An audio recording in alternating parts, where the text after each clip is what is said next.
Hi friends, welcome back to my channel Dhana stories. నా channel కనుక మీకు నచ్చినట్లయితే ప్లీజ్ ఫాలో చేయండి, లైక్ చేయండి, షేర్ చేయండి, కామెంట్ చేయండి, సబ్స్క్రైబ్ చేయడం మర్చిపోకండి. ఇక స్టోరీలోకి వెళ్దాం. CEO love story. ఆఫీస్లో స్టాఫ్ మాటలు విన్న వేద ఇప్పటి నుండి అయినా దూరంగా ఉండాలి అని డిసైడ్ అవుతుంది. తన వర్క్ కంప్లీట్ చేసుకొని సాయంత్రం హాస్టల్కి వెళ్ళడానికి బయటకు వస్తుంది. ఆఫీస్లో వర్క్ చేసే కరణ్, వేద గారు మీతో మాట్లాడాలి అని అంటాడు. చెప్పండి కరణ్ గారు, ఏం మాట్లాడాలి? మిమ్మల్ని పెళ్లి చేసుకోవాలనుకుంటున్నాను వేద గారు. మీకు ఇష్టమైతే ఓకే చెప్పండి, లేకపోతే లేదు అంటాడు. నాకు ఇప్పట్లో పెళ్లి చేసుకునే ఉద్దేశం లేదు కరణ్ గారు. ఈ విషయాన్ని ఇక్కడితో వదిలేయండి కరణ్ గారు అని హాస్టల్కి వెళ్ళిపోతుంది వేద. హాస్టల్లో భోజనం చేసి కరణ్ గురించి ఆలోచిస్తుంది వేద.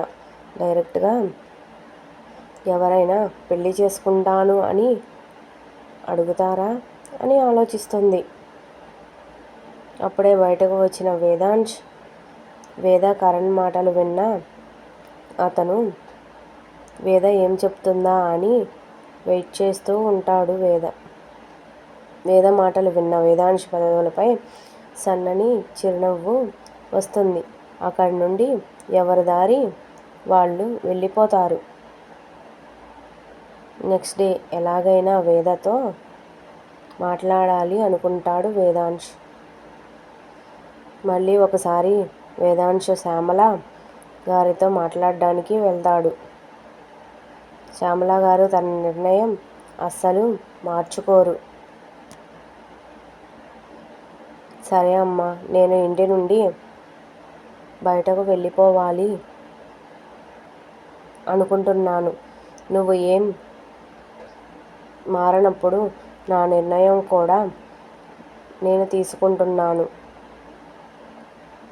ఎన్నాళ్ళు ఉంటామో తెలియని జీవితంలో వేదని వదులుకోవడం నాకు ఇష్టం లేదు అని చెప్పి అక్కడి నుండి వెళ్ళిపోతాడు.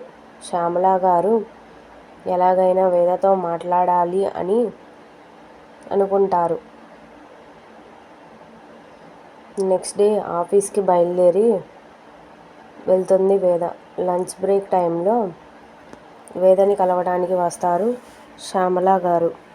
కలవడానికి వెళ్ళిన వేద ఆవిడెవరో తెలియక ఆవిడని అలా చూస్తూ ఉండిపోతుంది. అలా బయటకు వెళ్ళి మాట్లాడుకుందాం వేద, నాతో వస్తావా అని అడుగుతారు శ్యామల గారు. ఇద్దరు కలిసి కాఫీ షాప్కి వెళ్ళి కాఫీ ఆర్డర్ చేసుకొని కూర్చున్నారు. నీతో ఎలా మాట్లాడాలో నాకు తెలియట్లేదు వేద. నువ్వు నా కొడుక్కి ఇక దూరంగా ఉండడం మంచిది. ఇంతలో ఆర్డర్ చేసిన కాఫీ వస్తే తాగుతారు ఇద్దరు.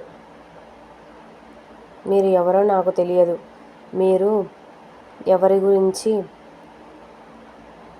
మాట్లాడాలనుకుంటున్నారో కూడా నాకు తెలియదండి శ్యామల గారు.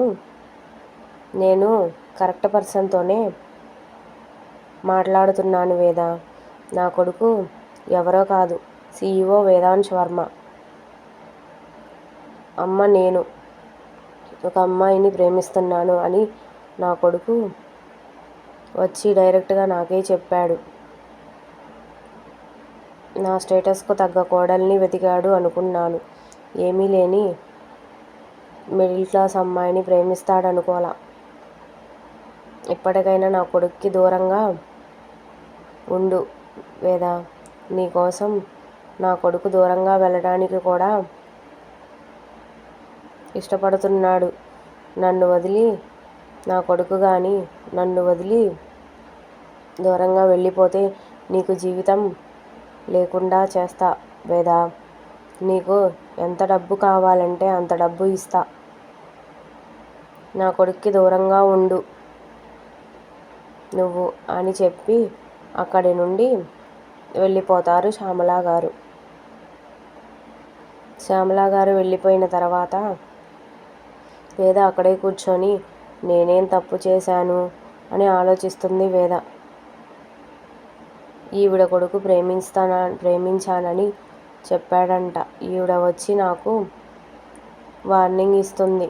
ఏం చేయాలో ఆలోచిస్తూ ఆఫీస్కి వెళ్ళిపోతుంది వేద.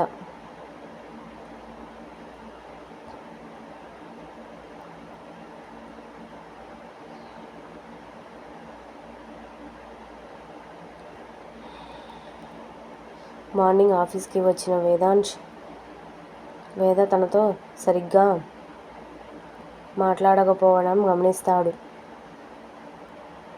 వేద తన పని తాను చేసుకుంటూ పోతుంది.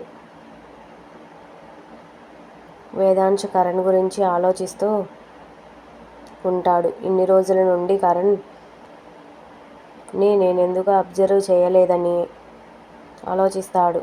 వేదాంశ్ కరణ్ని తన క్యాబిన్కి పిలిచి ఎక్స్ట్రా వర్క్ ఇచ్చి ఈవినింగ్ కల్లా కంప్లీట్ అవ్వాలని ఆర్డర్ వేస్తాడు. కరణ్ బిక్కమొహం వేసుకొని బయటకు వెళ్తాడు. ఆ రోజంతా కరణ్ని ఏదో ఒక విషయంలో విసిగిస్తూనే ఉంటాడు వేదాంశ్. చెప్పిన వరకు సరిగ్గా చేయకపోతే జాబ్ పీకేస్తాను అని కరణ్ని బెదిరిస్తాడు వేదాంశ్. మాటలు తగ్గించి వర్క్ కంప్లీట్ చేయి కరణ్, వెళ్ళు. నెక్స్ట్ మా వేదాంశ్ కరణ్ని ఏం చేశాడో చూద్దాం. శ్యామల గారి మాటలు వేద మీద ఎంత ప్రభావం చూపుతాయో ముందు చూద్దాం. నా స్టోరీ కనుక మీకు నచ్చినట్లయితే ప్లీజ్ ఫాలో చేయండి, సబ్స్క్రైబ్ చేయండి, పక్కనే ఉన్న బెల్ ఐకాన్ను క్లిక్ చేయండి, కామెంట్ చేయడం మర్చిపోకండి.